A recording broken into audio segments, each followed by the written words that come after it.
Hello, and welcome back to Infinite Jeff. I'm Jeff. I'm reading to you Infinite Jest. It's a book by David Foster Wallace, published originally 1996. What a year. What a year to be alive. I was alive in that year. I'm reading it one page at a time and releasing it one day at a time. And this is page number 47. Here we go.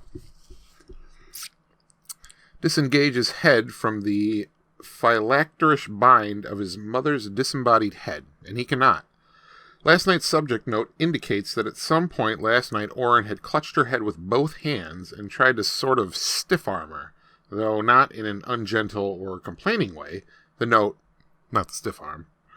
The apparent amputation of the mom's head from the rest of the mom's appears in the dream to be clean and surgically neat. There is no evidence of a stump or any kind of nubbin of neck, even.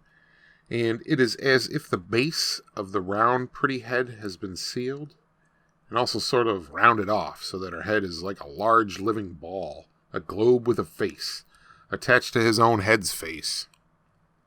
The subject after Bane's sister, but before the one just before this one, with the ambush scent and the hearts over eyes. The previous subject had been a shallowy, pretty Arizona State developmental psychology grad student with 2 kids and outrageous alimony and pensions for sharp jewelry, refrigerated chocolate, interlace educational cartridges, and professional athletes who thrashed in their sleep. Not real bright. She thought the figure he'd trace without thinking on her bare flank after sex was the numeral 8, to give you an idea.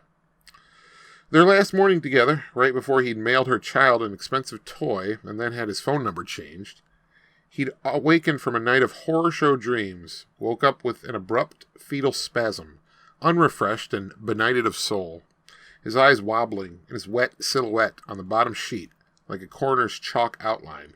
He woke to find the subject up and sitting up against the reading pillow, wearing his sleeveless Academy sweatshirt and sipping hazelnut espresso and watching, on the cartridge viewing system that occupied half of the bedroom's south wall, something horrific called Interlace Educational Cartridges in conjunction with CBC Educational Programming Matrix presents Schizophrenia, Mind, or Body. That part was all in uppercase. And had to lie there, moist and paralyzed, curled fetal on his own sweat shadow, and watch on the viewer a pale young guy about Hale's age, with copper stubble and a red cowlick and flat, blank, effectless black doll's eyes, stare into space stage while a brisk Albertan voiceover explained that Fenton here was a dyed-in-the-wool paranoid schizophrenic who believed that radioactive fluids were invading his skull and that hugely complex high-tech type machines had been specially designed and programmed to pursue him without cease until they caught him and made a brutal sport of him and buried him alive. It was an old, late millennial CBC public interest Canadian news documentary, digitally sharpened and re-disseminated under the Interlace imprimatur. Interlace could get kind of seedy and low rent during early morning off hours in terms of spontaneous disseminations. And so, but since the old CBC documentary's thesis was turning out pretty clearly to be schizophrenia, body, the voiceover evinced great clipped good cheer as it explained that, well, yes, poor old Fenton here was